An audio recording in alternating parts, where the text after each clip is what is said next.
A vida nas ruas não se faz com piadas.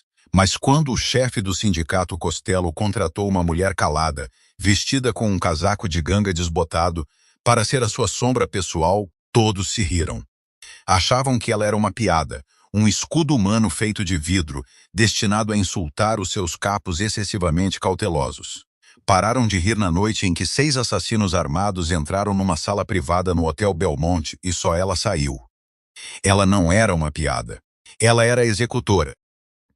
O Leo Costello odiava quintas-feiras. Quintas-feiras eram para contabilidade, e contabilidade numa empresa criminosa consistia maioritariamente em sentar-se numa sala sem janelas, respirar fumo de charuto reciclado e ouvir homens de pescoços grossos a mentir sobre por que é que os seus envelopes estavam mais leves.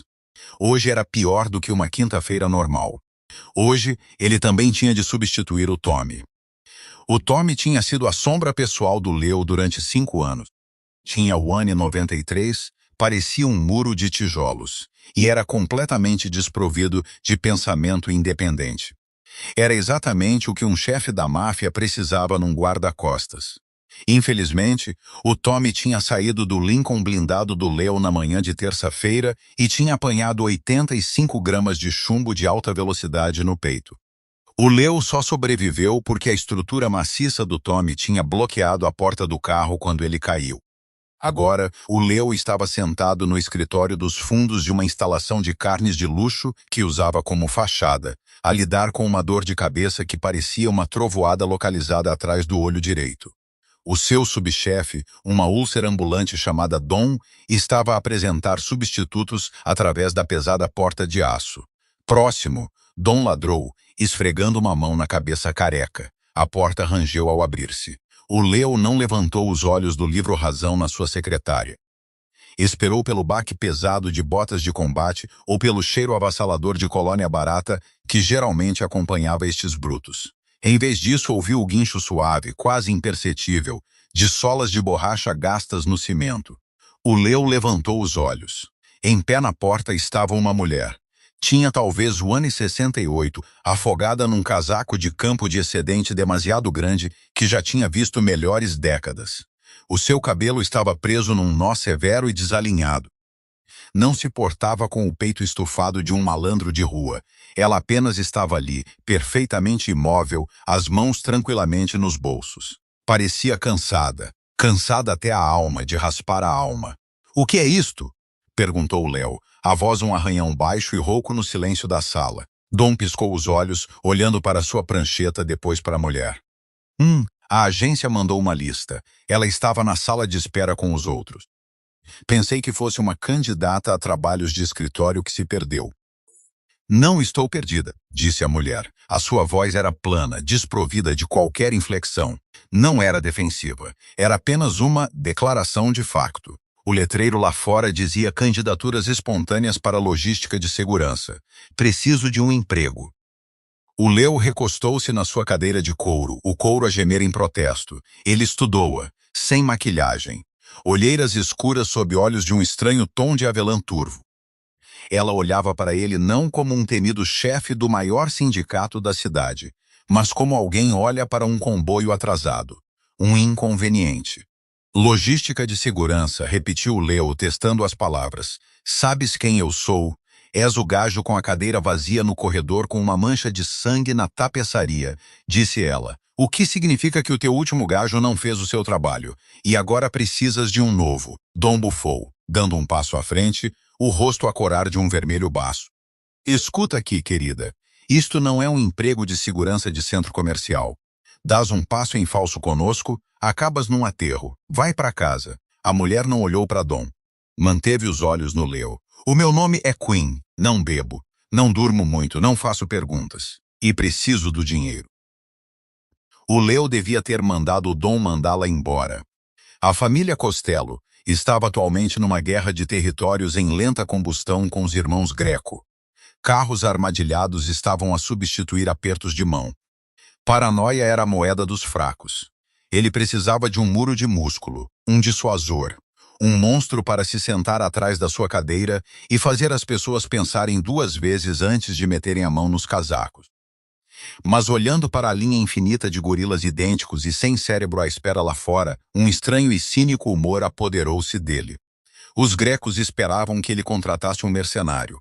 Os seus próprios homens esperavam que ele contratasse um tanque. Ele estava farto da pose.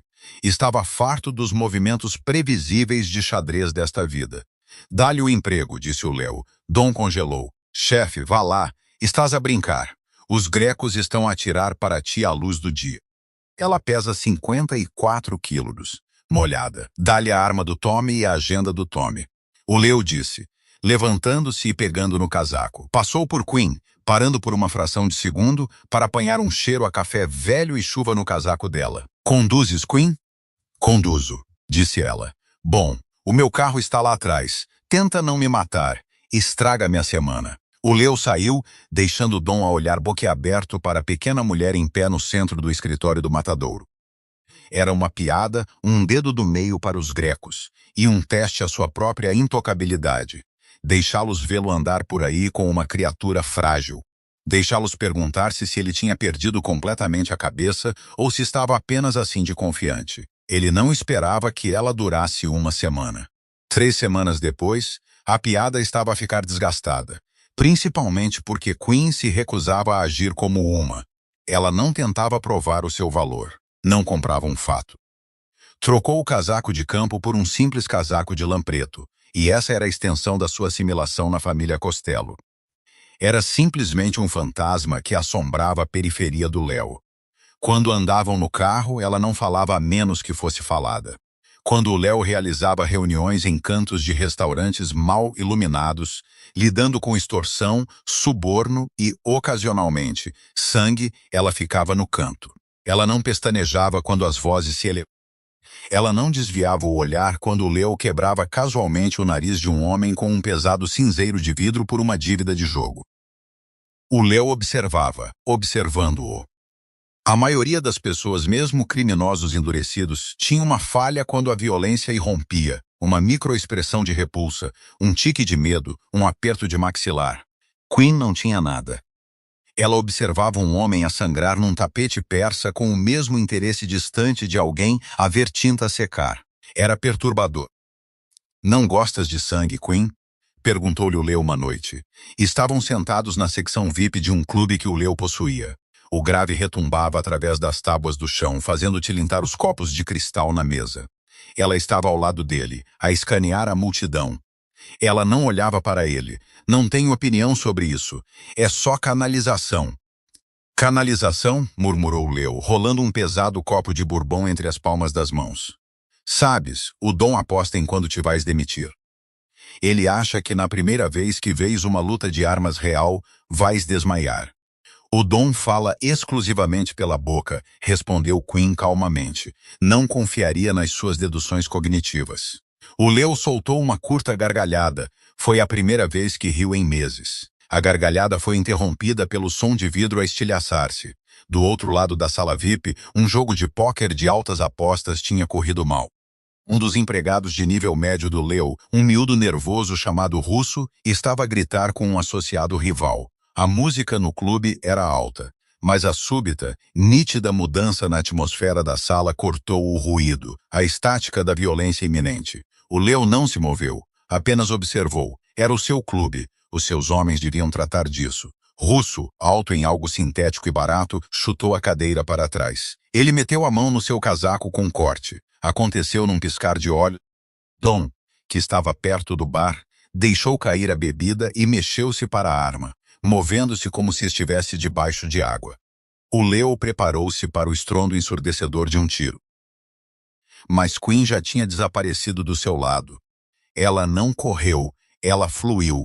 Deslizou pelos corpos em pânico e dispersos dos frequentadores do clube com uma eficiência assustadora.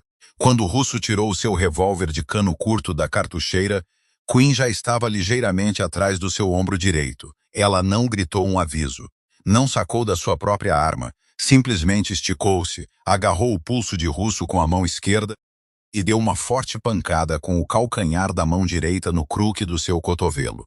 Houve um estalo seco e doentio que foi audível mesmo sobre o grave. Russo nem teve tempo de gritar antes de a mão de Quinn varrer para cima, agarrando a nuca dele. Ela bateu com a cara dele na pesada mesa de póquer de carvalho. O impacto soou como um melão a cair. A arma caiu no chão. Russo caiu para o lado, inconsciente antes de tocar no tapete. Toda a secção VIP ficou em silêncio absoluto. A música ainda retumbava lá de baixo, mas lá em cima, o ar tinha sido completamente sugado da sala. Quinn calmamente baixou-se, pegou no revólver caído pela guarda do gatilho e colocou-o na mesa de póquer.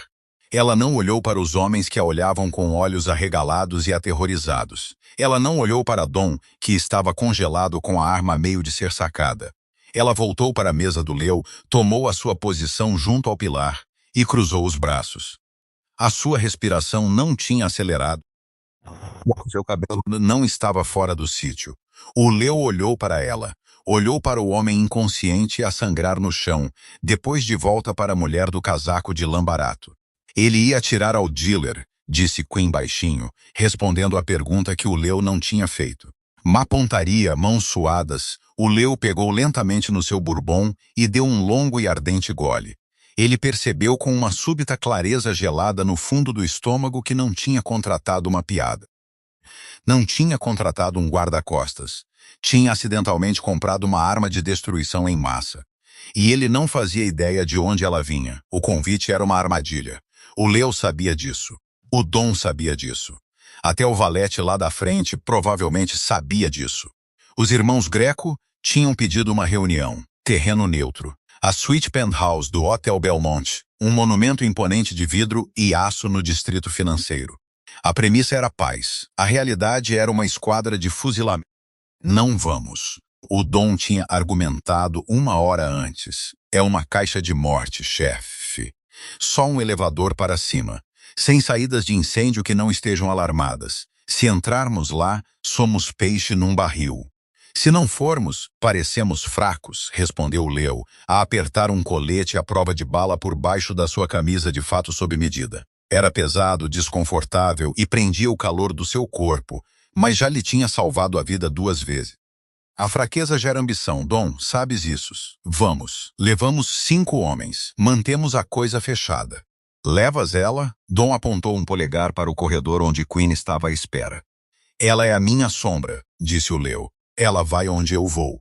Agora em pé no elevador de alta velocidade, a subir para o 42º andar, o silêncio era sufocante. O Leo estava no centro, o Dom à sua direita. 3 dos seus melhores matadores, homens de ombros largos e silenciosos, estavam atrás deles. Quinn estava junto aos painéis da porta, a olhar fixamente para os números dos andares a mudar. O elevador tocou. 42º andar. As portas deslizaram. Não havia festa de boas-vindas. Havia apenas um longo corredor opulento, ladeado de mogno escuro e carpete espessa que amortecia o som. No fundo, uma porta dupla de mogno estava ligeiramente entreaberta, dando para a penthouse. Verifiquem os cantos, sibilou Dom, a sacar da arma. Os 3 matadores espalharam-se, avançando pelo corredor com precisão praticada. O Leo caminhou lentamente, a mão apoiada na coronha da Nine mm guardada na cintura. O ar cheirava mal, cheirava a limpa carpetes industrial, a tentar mascarar o cheiro a fumo de cigarro velho e algo mais, algo metálico. Quinn caminhava ligeiramente à frente do Leo, os olhos a passar pelas grelhas de ventilação, os candeeiros, a fenda por baixo das portas duplas. Chegaram à entrada. Dom empurrou a porta direita com o cano da sua arma. A sala era imensa, banhada pelo brilho laranja das luzes da cidade a escorrer pelas janelas do chão ao teto. Uma longa mesa de jantar de vidro estava no centro. Sentado na cabeceira da mesa estava Polly Greco. Ele estava morto. A sua cabeça repousava numa poça de sangue seco no vidro. A oferenda de paz não tinha sido uma armadilha para o Leo montada pelos grecos. Tinha sido uma armadilha para ambos, montada por outra pessoa. Chefe, começou Dom, a dar um passo para trás. Twip. O som era minúsculo, um tiro abafado. O matador que estava à esquerda do Leo dobrou-se ao meio. Um buraco limpo apareceu na sua garganta. Caiu. Sangue espirrou para papel de parede caro. Emboscada. Dom rugiu a atirar as cegas para as sombras no fundo da sala. O caos irrompeu, mas fogo abafado choveu da mezanine que dava para a sala de jantar. O vidro estilhaçou-se. Os dois matadores castelo restantes estavam encurralados atrás de um pesado sofá de couro, a devolver o fogo com rajadas ensurdecedoras e não abafadas que roíam o drywall. O Leo sacou da sua arma, mergulhando atrás de um pilar de mármore um segundo, antes de uma linha de balas costurar o gesso, onde a sua cabeça estivera um segundo antes. Verificou o carregador, o coração a bater contra as costelas. Estava encurralado. Dom estava a gritar, a sangrar de um arranhão no braço, encurralado atrás de uma credenza virada. Havia pelo menos 6 atiradores, terreno elevado, fogo cruzado. Estavam mortos. Tinha acabado. Então o Leo viu Queen. Ela não se tinha refugiado com eles. Quando o primeiro tiro soou, ela tinha se movido lateralmente, desaparecendo nas sombras profundas perto da entrada da cozinha. O Leo arriscou um olhar por cima do pilar. 2 homens fortemente armados em equipamento tático preto avançavam pelo flanco esquerdo, a moverem-se para flanquear a posição do Dom. Antes que o Leo pudesse alinhar um tiro, uma sombra separou-se da parede atrás dos homens que avançavam. Queen não atirou. Moveu-se silenciosamente, a fechar a distância com uma velocidade aterradora. Agarrou um pesado atiçador de lareira de ferro fundido na lareira enquanto passava por ele. Deu um balanço uma vez. Bateu na parte de trás do joelho do primeiro homem. A articulação cedeu com um estalo doentio. Enquanto o homem caía, Queen não parou. Usou o ímpeto do seu balanço para impulsionar a ponta pesada de ferro diretamente para cima, por baixo da borda do seu capacete tático, na sua mandíbula. Caiu como uma pedra. O segundo homem virou-se a levantar o seu rifle. Queen já estava dentro da sua guarda. Agarrou o cano quente do rifle, redirecionando-o para cima, enquanto ele disparava uma rajada para o teto. No mesmo movimento fluido, ela bateu com o joelho na virilha dele, pisando firmemente o seu peito do pé para o imobilizar. Enquanto ele se curvava, ela pegou no pesado atiçador de ferro e bateu-lhe nas têmporas. 2 mortos, 4 segundos. Largou o atiçador e pegou no rifle caído do chão. Não o verificou. Simplesmente rolou por cima do balcão da cozinha enquanto os atiradores restantes na mezanine percebiam o que estava a acontecer e redirecionavam o seu fogo para ela. O balcão de mármore foi despedaçado sob uma chuva de balas, enchendo o ar com uma nuvem espessa e asfixiante de pó branco. "Fogo de cobertura!" gritou o Leo, saindo e a disparar 3 tiros para a mezanine. Dom e os matadores sobreviventes juntaram-se, forçando os atiradores a agacharem-se. Foi toda a janela de que Queen precisou. Saltou por cima do balcão, movendo-se através da poeira de mármore cegante como um espectro. Ela não correu loucamente. Cada passo era calculado. Chegou à base da escada em espiral que levava à mezanine. Um atirador inclinou-se sobre o corrimão, a tentar obter um ângulo sobre ela. Queen não levantou o rifle para o ombro. Disparou da anca num rajada curta e controlada de 3 tiros. O homem sacudiu-se para trás, caindo através do corrimão de vidro e caindo 6 metros no chão da sala de jantar, o pescoço a partir-se ao impacto. 3 mortos. O Leo observou, totalmente paralisado pela brutal eficiência daquilo. Tinha visto violência a vida toda. Tinha ordenado. Tinha cometido. Mas isto era diferente. Isto não era raiva. Isto não era uma guerra de territórios. Era um exterminador a limpar uma infestação de pragas. Queen subiu as escadas de 2 em 2 degraus. Tiros irromperam na mezanine. Um homem gritou, depois um pesado baque. O silêncio desceu sobre a penthouse, espesso e pesado, quebrado apenas pelo som da respiração ofegante de Dom e pelo som distante de sirenes da polícia na rua. O Leo levantou-se lentamente, mantendo a sua arma levantada. A poeira de mármore estava a assentar. O cheiro a cobre e cordite era avassalador. "Queen", chamou o Leo, a voz soando oca na sala imensa. Um momento depois, ela apareceu no topo das escadas. Estava coberta de pó branco. Havia uma mancha de sangue vermelho vivo na sua bochecha pálida, embora claramente não fosse dela. Ela segurava uma faca de combate tática numa mão e uma arma de serviço roubada na outra. Desceu as escadas, pisando o vidro estilhaçado e os corpos sem os olhar. Chegou ao fundo, caminhou até o Leo e parou. Verificou o seu relógio barato de plástico, limpando uma mancha de sangue do mostrador com o polegar.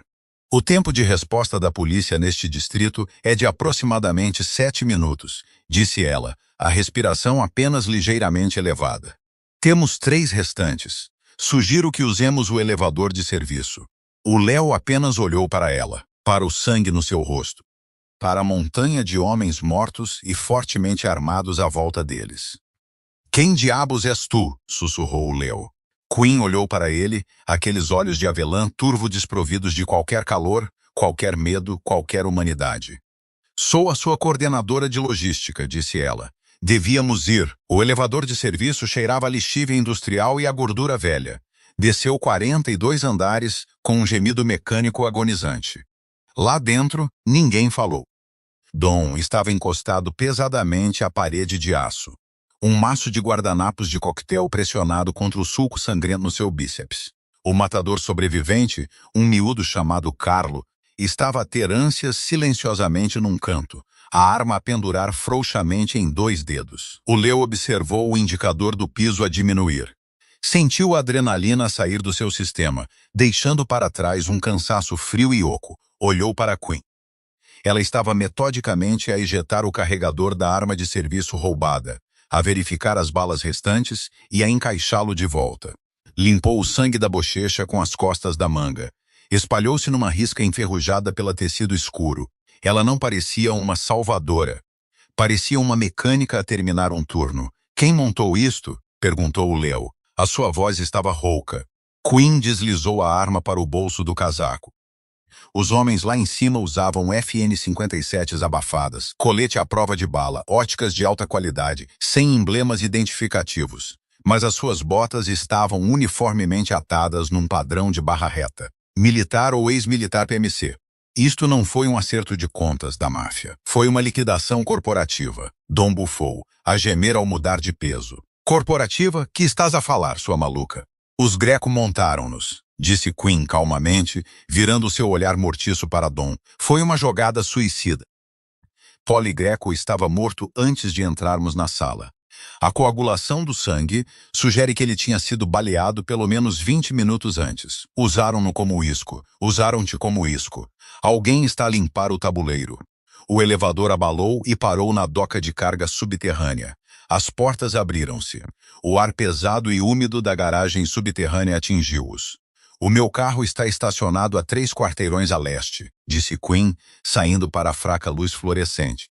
O Lincoln da frente provavelmente está carregado com explosivos de alta potência, ou pelo menos a ser vigiado por uma equipa de franco-atiradores. Caminhamos. Não vou a lado nenhum contigo, cuspiu Dom, levantando o braço bom. A sua mão tremia. Ele apontou um dedo para Quinn. Chefe, olha para ela. Olha para o que ela acabou de fazer. Pensas que uma agência de trabalho temporário mandou isto? Ela é uma infiltrada? Foi ela que os deixou entrar. O Leo olhou para Dom, depois para Quinn. Dom estava aterrorizado. Um rato encurralado.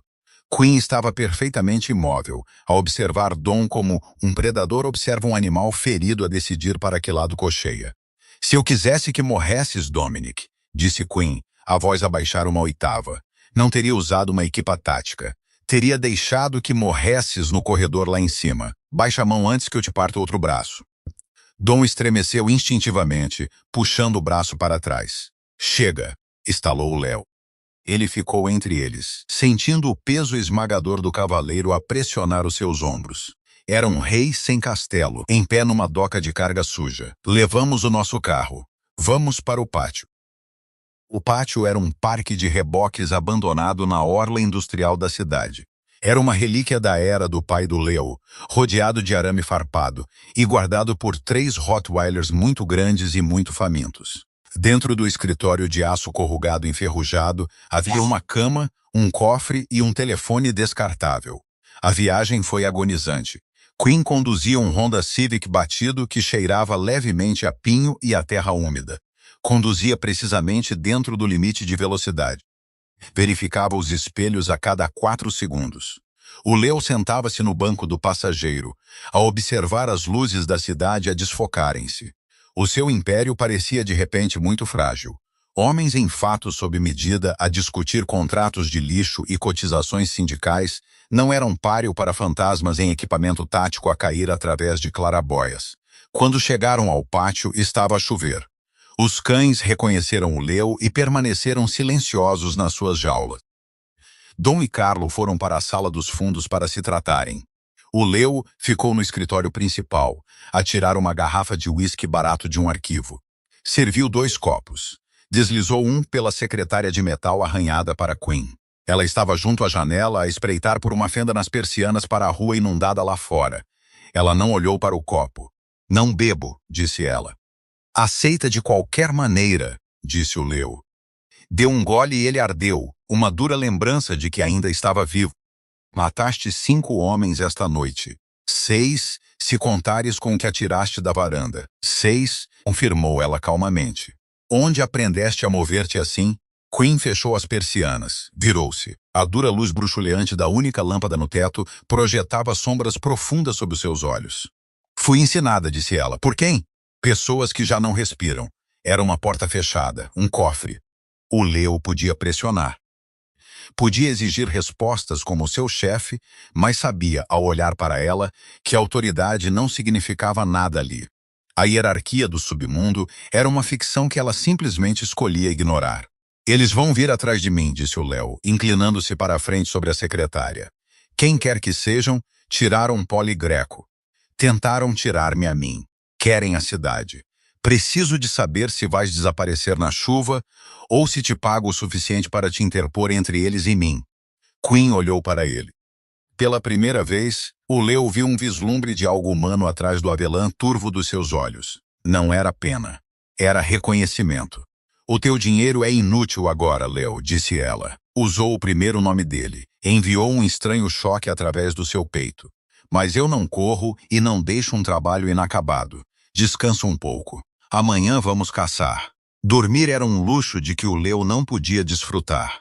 Deitou-se na cama desconfortável na sala dos fundos durante 3 horas, ao ouvir a chuva bater no telhado de metal. Todas as vezes que fechava os olhos, via o matador a dobrar-se ao meio. Via a poeira branca de mármore. Via Queen a mover-se através da névoa como um predador de topo na relva alta. Às 4h da manhã, desistiu. Baixou as pernas da cama, as costelas a doer devido aos hematomas do colete, e caminhou de volta para o escritório principal. Queen estava sentada na mesma cadeira giratória que tinha ocupado horas antes. Não tinha tirado o casaco. Sentou-se perfeitamente direita, uma Glock 19 desmontada, espalhada num pano sujo sobre a secretária. Estava a limpar o cano com um cotonete e solvente. O cheiro a hops No. 9 cortava o mofo úmido da sala. Tu também não dormes, observou o Leo encostado ao batente da porta. O sono é uma vulnerabilidade, murmurou ela cuidadosamente a inspecionar o percussor. Prefiro descansar em ciclos breves. 20 minutos é o suficiente. O Leo aproximou-se e arrastou uma cadeira dobrável para se sentar em frente a ela. Observou as suas mãos. Eram pequenas, mas cobertas por um mapa de cicatrizes pálidas e finas, queimaduras nos nós dos dedos, uma linha branca irregular a subir pelo seu pulso esquerdo, a desaparecer sob o punho do seu casaco. Eram as mãos de alguém que tinha sido quebrado e recomposto com costura grosseira. Estás a sangrar, disse ela de repente, sem levantar os olhos da arma. O Leo franziu o sobrolho a tocar no pescoço. Os seus dedos saíram pegajosos. Um estilhaço de mármore do balcão da cozinha do Belmont deve tê-lo atingido. Um fino filete de sangue tinha secado no colarinho. Antes que pudesse reagir, Queen pousou o percussor. Tirou uma pequena bolsa de lona aos seus pés e tirou um kit básico de primeiros socorros. Levantou-se, deu a volta à secretária e parou à sua frente. Fica quieto, ordenou ela. O Leo congelou. A sua proximidade era chocante. Cheirava a pólvora, chuva e algo inerentemente limpo como aço frio. Rasgou um penso de álcool. Isto vai arder, disse ela. Pressionou o penso no seu pescoço. Ardeu como fogo. O Leo cerrou os dentes, recusando-se a pestanejar. Queen estava perto o suficiente para ele ver a ligeira irregularidade da sua respiração. Podia ver uma pequena cicatriz em forma de crescente logo abaixo da sua clavícula esquerda, visível onde a sua camisa descia. Ela não era uma máquina. A realização atingiu-o com um peso estranho e pesado. Ela estava a sangrar os seus próprios fantasmas, a escondê-los atrás de um muro de apatia absoluta. «Por que aceitaste este emprego, Queen?» perguntou Leo suavemente, a distância entre eles a desaparecer em centímetros. «Não te importas com dinheiro, tu mesma disseste». A mão dela parou no seu pescoço. Por uma fração de segundo, os seus olhos encontraram os dele.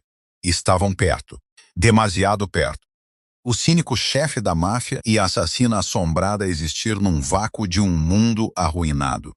«Porque estar numa sala silenciosa é demasiado barulhento», disse ela, a voz mal um sussurro. «Preciso do barulho. Preciso da estática. O teu mundo é muito barulhento». Ela colou um penso borboleta sobre o corte. Os seus dedos demoraram um batimento cardíaco na sua pele. Não foi uma carícia. Foi uma avaliação tática do seu pulso. Mas ardeu mais do que o álcool. Ela recuou abruptamente, a parede a voltar a colocar-se. «Temos um problema», disse ela, a virar-se de volta para a secretária e a remontar rapidamente a Glock. «Além do exército privado a tentar matar-me?» «Sim, Dominic». A mandíbula do Leo apertou-se. «O Dom é um idiota, mas está com a minha família há 20 anos. É leal. A lealdade é uma métrica mutável», disse Queen, a deslizar o carregador para a coronha com um clique agudo. «Verifiquei os registros de chamadas no telefone descartável enquanto fingias dormir. O Dominic fez 2 chamadas da casa de banho a 1 hora.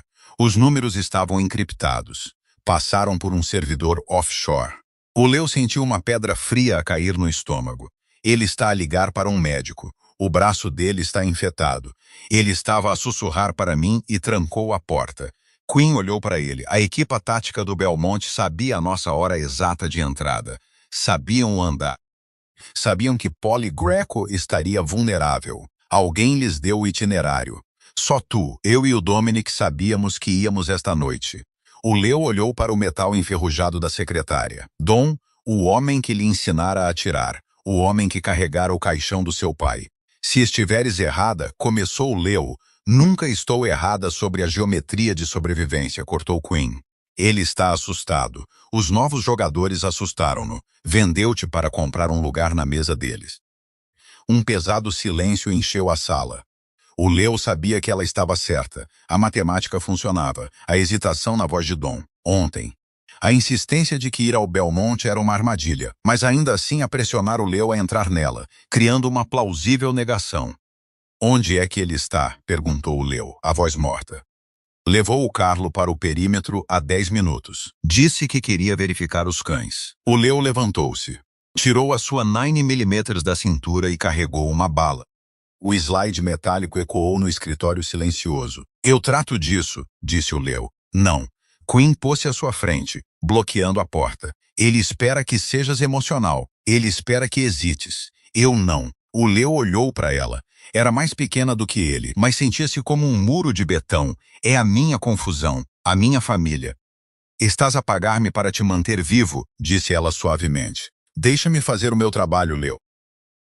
A chuva tinha parado, deixando uma névoa pesada e pegajosa sobre o parque de reboques.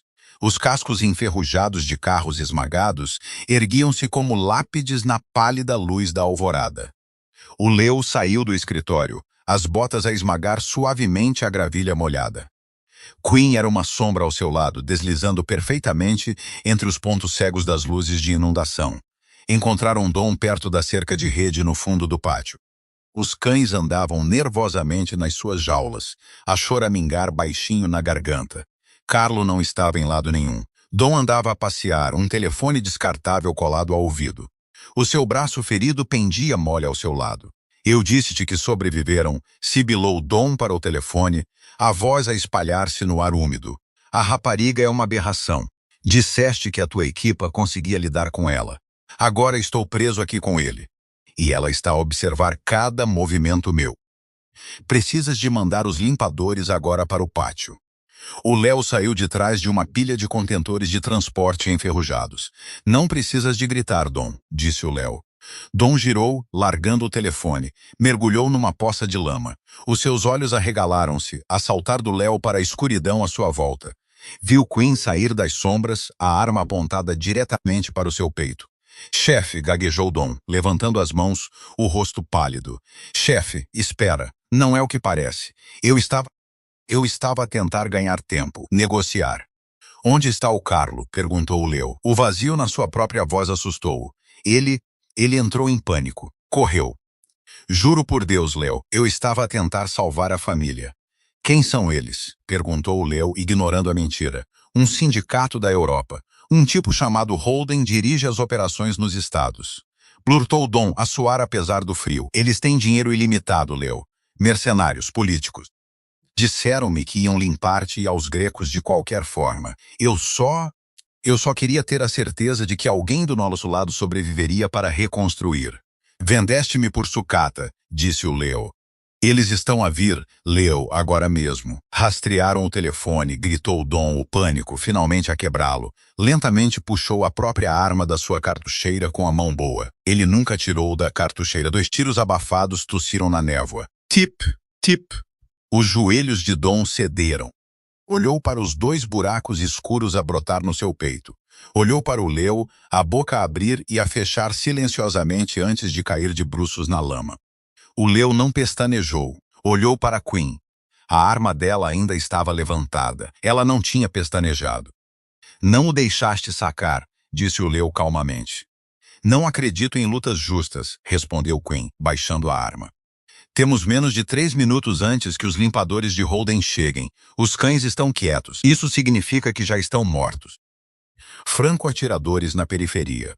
Como que a preceito, uma bala de alto calibre bateu no contentor de transporte a centímetros da cabeça do Leo, cobrindo-o de ferrugem e faíscas.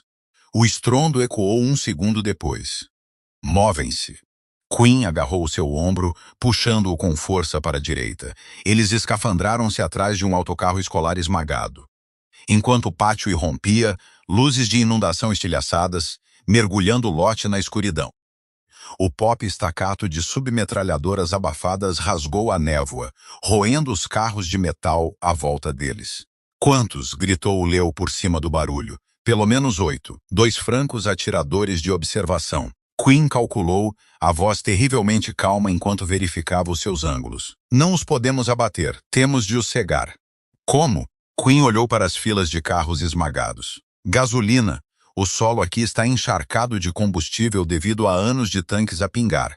Precisamos de uma faísca. Ela não esperou pela sua aprovação. Rompeu a cobertura, correndo baixo pela pista aberta. Balas levantaram lama aos seus calcanhares. Mergulhou atrás de um reboque enferrujado. O Leo disparou fogo de cobertura, apontando as cegas para os clarões de boca na névoa. Sentiu um arranhão ardente no ombro, mas ignorou-o. Já não era um chefe sentado atrás de uma secretária. Era um soldado na terra. Wynne estava debaixo do reboque. Tirou uma bengala de sinalização do bolso profundo do seu casaco, algo que aparentemente tinha pilhado do quartel-general. Rachou-a, a dura luz vermelha, projetando sombras demoníacas no seu rosto. Atirou-a não para os homens, mas para uma depressão no chão, perto de uma pilha de velhos tambores de óleo. O próprio chão pegou fogo.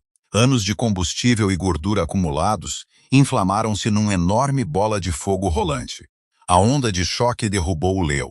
As chamas saltaram 9 metros para o ar, transformando a névoa numa muralha laranja cegante de calor e fumo. As óticas térmicas dos franco-atiradores tornaram-se instantaneamente inúteis. Os limpadores no pátio foram apanhados no incêndio, a gritar enquanto as chamas cortavam o seu avanço. Agora Queen apareceu da fumaça, a agarrar o seu braço. Estava coberta de fuligem, os seus olhos refletindo o fogo. Correram. Não olharam para trás. Escafandraram-se por cima da cerca de rede na parte traseira do pátio, a rasgar as suas roupas no arame farpado, e caíram na profunda vala de drenagem do outro lado. Escafandraram-se pela lama, movendo-se às cegas na escuridão, o rugido do fogo a desaparecer atrás deles. Quando finalmente colapsaram sob o arco de betão de uma passagem superior, completamente fora da rede e a quilômetros do pátio, o sol estava a começar a rachar o horizonte. O Leo deitou-se no betão frio, ofegante, a olhar para o teto. O seu império era cinzas. Os seus homens estavam mortos. O seu amigo mais confiável tinha o traído. Virou a cabeça. Queen estava sentada contra o pilar de betão, os joelhos dobrados, a recarregar silenciosamente a sua arma. Parecia abatida, magoada e totalmente composta. Captou-o a olhar. Precisamos de um carro novo, declarou ela secamente. O Leo começou a rir. Foi um som quebrado, cínico, que ecoou sob a ponte. Ri até as costelas lhe doerem, até que o exaustão finalmente superou o pânico. Já não era o seu chefe. Era apenas um fantasma sentado ao lado de um monstro na escuridão. E pela primeira vez na sua vida, sentiu-se inteiramente seguro. Sim, expirou o Léo, a descansar a cabeça de volta no betão. Vamos arranjar um carro novo. Não roubaram um carro desportivo. Roubaram um Subaru Outback de 1998 de um parque de estacionamento de viajantes atrás de uma lanchonete. Cheirava a batatas fritas estaladas e a cão molhado, mas tinha o tanque cheio de gasolina e tração às 4 rodas. Queen fez um curto-circuito nele em menos de 40 segundos. Os seus dedos cicatrizados a manipular os fios expostos por baixo da coluna de direção com precisão cirúrgica. Conduziram para o oeste durante 3 horas, deixando para trás a carcaça em chamas do Império do Leo. O silêncio no carro era absoluto. O Leo observava as marcações da autoestrada desfocar-se. A ressaca de adrenalina tinha-o atingido há 1 hora, deixando-o a tremer no seu fato arruinado e coberto de lama. Sentia-se esvaziado. Os seus homens estavam mortos. O seu território tinha desaparecido. Tudo o que o seu pai construíra, tudo o que o Leo sangrara para manter tinha sido apagado numa única noite por um homem que ele nunca sequer tinha conhecido. Precisamos de suprimentos, disse Queen. Foi a primeira vez que falou desde a passagem superior. Tenho 3.000 em centenas molhadas no meu porta-cartões, disse o Leo, a voz rouca.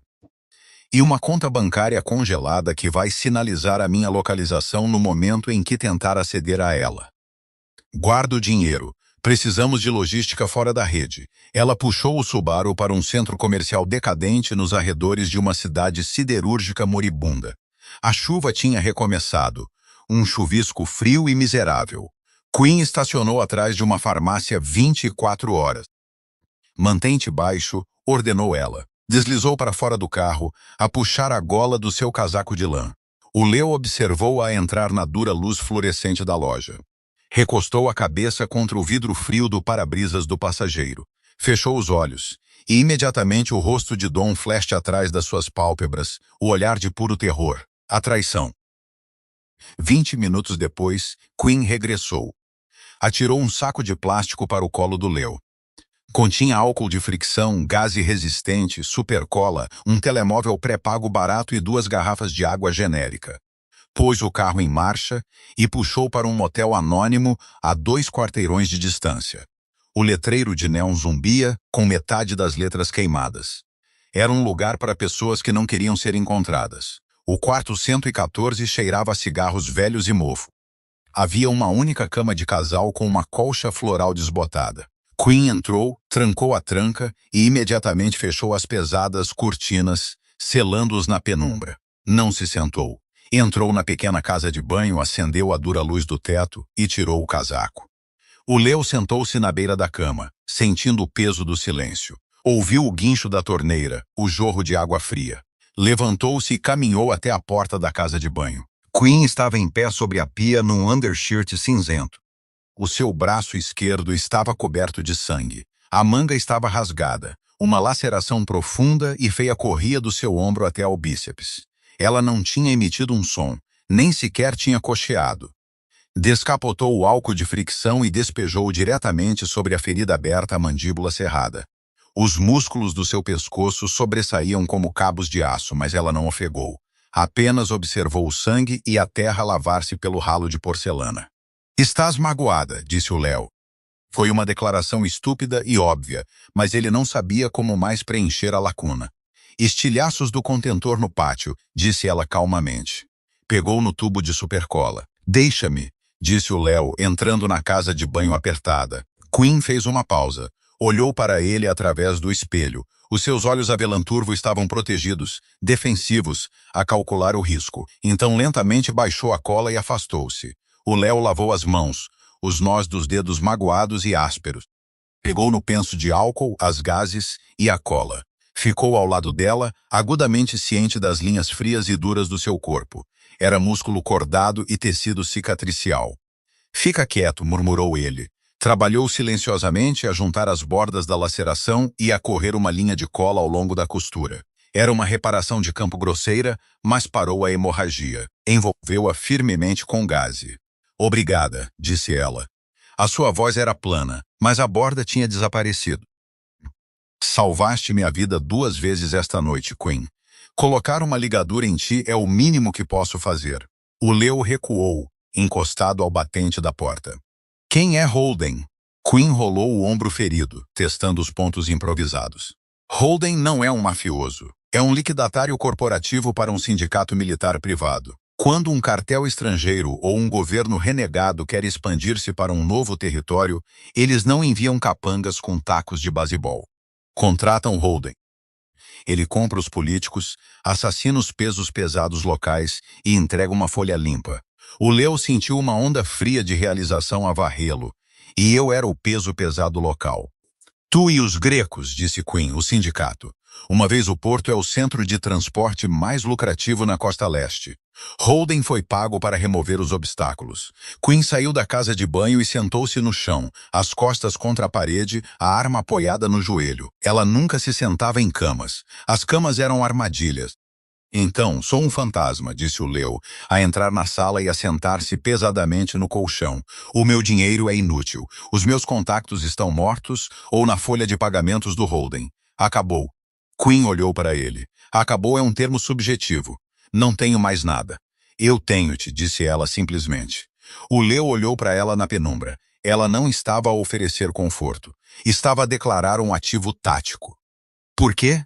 Perguntou o Leo. O teu contrato é nulo. Não me deves nada. Poderias sair por aquela porta e desaparecer. Por que ficas? Quinn olhou para suas mãos cicatrizadas. Por um longo momento, o único som foi o zumbido do letreiro de neon lá fora. Antes de vir para o teu escritório, começou Quinn, a voz mal um sussurro.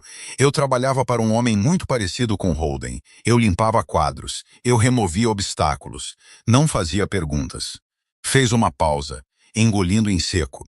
Então fiz uma pergunta, e eles mataram todos os que eu conhecia. Queimaram a minha vida até ao chão para me darem uma lição. Ela olhou para o Leo, o avelã turvo dos seus olhos a endurecer para algo afiado e aterrador. Holden faz parte dessa máquina, e a máquina odeia o atrito. Amanhã, paramos de correr. Tornamo-nos o atrito. Eles não planeavam um assassinato. Planeavam uma auditoria, explicou Quinn na manhã seguinte. Estava a traçar linhas num mapa municipal roubado espalhado sobre o tapete barato do motel. Holden não opera num armazém ou num clube social. Opera num centro de dados, uma empresa de fachada de negociação de alta frequência, a encaminhar livros-razão encriptados. Usa uma instalação nos cais sul. Parece um centro de servidores. Atua como uma fortaleza. Não podemos simplesmente entrar pela porta da frente, disse o Leo, a estudar o mapa. Não entramos pela porta. Entramos pela ventilação, disse Quinn. Mas primeiro, precisamos de equipamento. A tua 9mm e a minha Glock não vão penetrar um colete de nível 4. Precisamos de força cinética. O Leo conhecia um gajo. Todos na sua posição conheciam um gajo, mas este não era um leal ao sindicato. Era um traficante de armas independente que operava num cargueiro enferrujado ancorado no rio. Um velho russo paranoico chamado Yuri, que só negociava em dinheiro e não se importava com a política do sindicato. Conduziram o Subaru até a beira do rio, sob a cobertura de um céu cinzento e nublado. A transação foi rápida, fria e cara. O Leo entregou cada nota de $100 molhada do seu porta-cartões. Em troca, Yuri deslizou 2 pesados sacos de lona pela mesa de metal. Dentro estavam 2 submetralhadoras FNP-90 com munição perfurante, uma dúzia de granadas de fragmentação, cargas de arrombamento e 2 coletes Plat levemente à prova de bala. Tu fazes guerra, Leo? Perguntou Yuri, os seus dentes dourados a brilhar na escuridão do cargueiro. Não, disse o Leo, a olhar para Quinn, que já estava a inspecionar a ação da P-90 com uma familiaridade aterradora. Estamos a fazer controlo de pragas. À meia-noite, a chuva tinha voltado, uma chuva torrencial que transformou os cais sul num labirinto extenso e inundado de contentores de transporte e betão. O centro de dados ficava numa ponte de betão, um bloco brutalista de pedra cinzenta sem janelas, rodeado por uma cerca eletrificada de 3,6 metros, e patrulhado por homens armados com espingardas de assalto e malinóis belgas a passear. O Leo e Quinn estavam deitados no telhado de um armazém adjacente, a chuva encharcara suas roupas. O Leo espreitou através de um par de binóculos térmicos. 4 guardas exteriores com rotas de patrulha sobrepostas, sussurrou o Leo. As câmaras são térmicas. Vão ver-nos assim que tocarmos na cerca. Não vão, disse Quinn. Estava a ligar um pequeno tablet à prova de água a um bloqueador de rádio localizado que ela tinha construído a partir de eletrônicos de motel revistos e peças sobressalentes de Yuri. Holden usa uma rede de segurança centralizada. É eficiente, mas tem um único ponto de falha. Os nós localizados enviam um ping para o servidor principal a cada 60 segundos.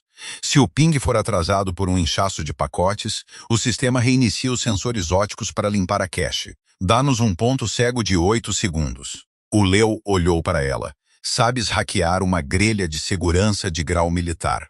Eu sei quebrar coisas, corrigiu ele. Pronto. O Leo apertou as alças do seu colete Plat e puxou a alavanca de armar da sua P90. Não tinha medo. O medo tinha queimado no parque de reboques. Agora havia apenas uma raiva fria e metódica. Faz isso, disse o Leo. Quinn tocou no ecrã. A reiniciar. 8 segundos. Vai. Saltaram do telhado do armazém para o betão molhado abaixo, aterrando silenciosamente. Correram pelo terreno aberto.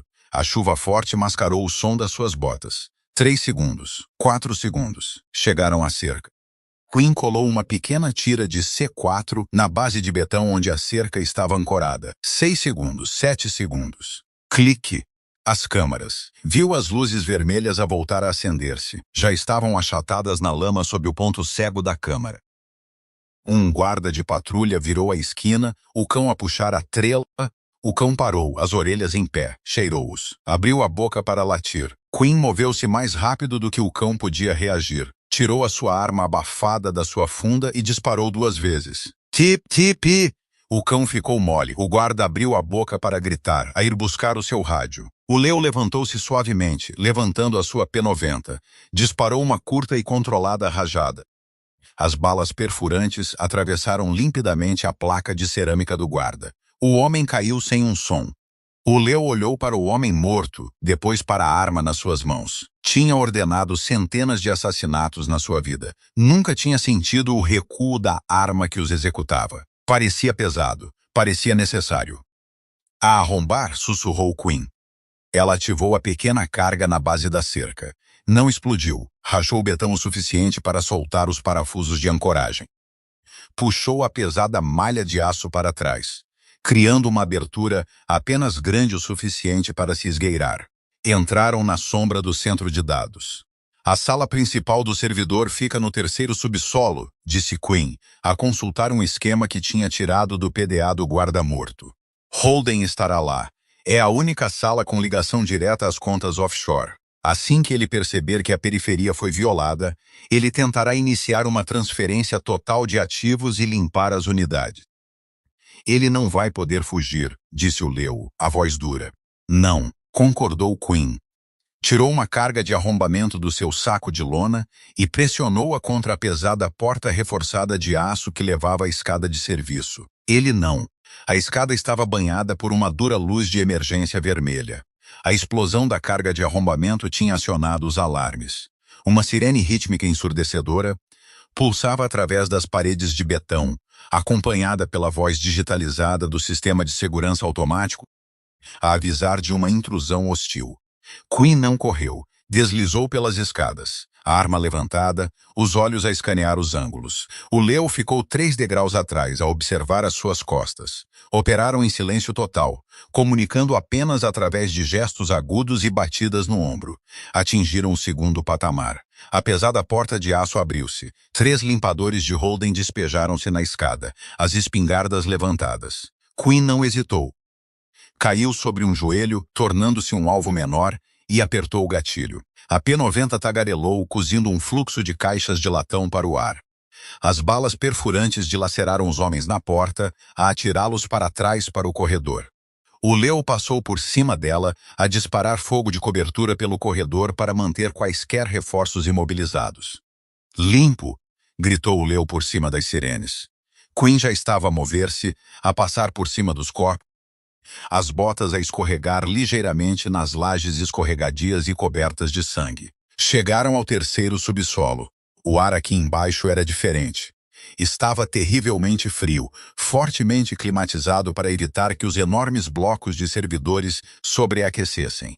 O ruído dos ventiladores de refrigeração era um rugido contínuo e ensurdecedor que engolia as sirenes. Estavam em frente a um par de portas duplas de vidro reforçado. Para além delas, estava o centro de servidores, uma enorme sala cavernosa cheia de imponentes racks pretos de luzes azuis e verdes a piscar. No fundo da sala, atrás de uma consola de comando elevada em vidro, estava um homem num fato cinzento feito à medida. Estava a digitar freneticamente num teclado. 4 guardas fortemente blindados estavam em perímetro à volta da consola. Holden, respirou o Leo, a reconhecer o rosto de um dossiê que Dom lhe tinha mostrado semanas antes. Ele está a transferir os fundos, disse Quinn. Temos 90 segundos antes que as contas fechem e as unidades sejam apagadas. Como jogamos? Perguntou o Leo. Quinn olhou para ele. Tirou uma granada de fragmentação do colete. Puxou o pino que segurava a colher para baixo com o polegar. Alto, disse ela. Chutou as portas de vidro e atirou a granada alto no ar. Ela arqueou-se por cima dos racks de servidores, a cair perfeitamente no centro dos 4 guardas. Fragmento! Gritou um dos homens. A explosão rasgou o ar gelado. Estilhaços dilaceraram o caro vidro da consola de comando e rasgaram os racks de servidores, enviando faíscas a cascatear como uma cascata. Antes que o fumo pudesse limpar, Quinn estava lá dentro. Movou-se através dos estreitos corredores entre os servidores como um fantasma. Um guarda, a sangrar da explosão, tropeçou no corredor, levantando a sua arma. Quinn não atirou. Fechou a distância, agarrou o cano do seu rifle e impulsionou a coronha da sua P-90 para cima na sua garganta. Enquanto ele colapsava, ela desenfufou a sua arma de serviço e disparou 2 vezes no seu peito. O Leo pegou no flanco direito, a arma levantada. Um guarda apareceu de trás de um rack a atirar às cegas. Balas faiscaram no metal a centímetros do rosto do Leo. O Leo saiu, endireitou os ombros e disparou uma rajada de 3 tiros. O guarda caiu para trás. A sala de servidores era uma caótica luz estroboscópica de faíscas, clarões de boca e o constante piscar azul dos discos rígidos sobreviventes. Quinn chegou à plataforma elevada. Os 2 guardas restantes colocaram-se em frente ao Holden, as armas apontadas para as escadas. Quinn não abrandou. Mergulhou num deslize a deslizar pelo chão polido. Enquanto deslizava, disparou a sua P-90 com uma mão, a arrancar o joelho do guarda da esquerda. O homem gritou, colapsando. Ela levantou-se do deslize, sem problemas, a atirar a submetralhadora vazia para o lado e a sacar da sua faca de combate na mão esquerda, a pistola na direita. O último guarda virou o seu rifle para ela. Ela afastou o cano com a pesada moldura de aço da sua pistola e impulsionou a faca para cima, encontrando a fenda no seu colete à prova de bala, logo por baixo da axila. A lâmina afundou-se até ao cabo. Ela rodou-a, puxou-a livre e afastou o homem a morrer. O silêncio caiu sobre a sala de servidores, exceto pelo zumbido dos ventiladores e o silvo dos canos de refrigeração partidos. Holden estava encostado ao vidro estilhaçado da sua consola. Parecia aterrorizado. O seu fato feito à medida estava coberto de pó e sangue. Olhou dos seus guardas de elite mortos para a pequena mulher do casaco de lã preto parada à sua frente. O Leo subiu as escadas da plataforma, a arma baixa. Ficou ao lado de Quinn. Holden levantou as mãos. Esperem, esperem. O que quer que vos paguem, eu dobro. Posso transferir 50 milhões para uma conta não rastreável agora mesmo. Basta eu clicar em Enter. Estendeu a mão para o teclado. Quinn levantou a sua pistola e disparou-lhe na mão direita. Holden gritou, caindo de joelhos, a embalar os seus dedos estilhaçados contra o peito. Não entendes? Ofegou Holden, a chorar. O sindicato. Vão matar-vos. Vão caçar-vos até ao fim da terra. Não podes parar a máquina. Quinn olhou para ele. Os seus olhos estavam vazios, desprovidos de qualquer triunfo ou vindicação. Apenas a fria e mecânica realidade de um trabalho concluído. Não quero parar a máquina, disse Quinn suavemente. Só quero partir os dentes dela. Levantou a arma e atirou-lhe uma vez na testa. Holden colapsou, a cabeça a bater no teclado. Os monitores piscaram. Uma mensagem de erro aparecera vermelho no ecrã. A transferência falhou. O Leo olhou para o homem morto. Sentiu o peso pesado da sua vida passada a ser levantado dos seus ombros, substituído por algo inteiramente novo, inteiramente aterrador e inteiramente libertador. Olhou para Quinn. Ela já estava a recarregar o seu carregador, o rosto uma máscara ilegível. Então, Leo disse, a voz a ecoar na sala imensa. E agora? Quinn deslizou o carregador para o lugar. Olhou à volta da sala de servidores arruinada e finalmente olhou para ele. Precisamos de um carro novo, disse ela. O Leo sorriu, um sorriso genuíno, cínico, inteiramente exausto. Eu conduzo, disse ele. Saíram da sala de servidores gelada juntos, a pisar os destroços, dois fantasmas a desvanecerem-se de volta para a estática de um mundo violento. Já não tinham um império, mas tinham algo muito mais perigoso. Tinham-se um ao outro. Se esta brutal descida ao submundo te manteve na ponta do teu assento, clica no botão de like para que o algoritmo saiba que anseias por crueza. Partilha este vídeo com alguém que adora uma história onde os ciosos são os mais mortais. E se quiseres mais narrativas profundamente humanas e cheias de ação que não poupam pancadas e saltam os clichês, certifica-te de te inscreveres e toca o sino para nunca perderes um capítulo. Deixa um comentário abaixo.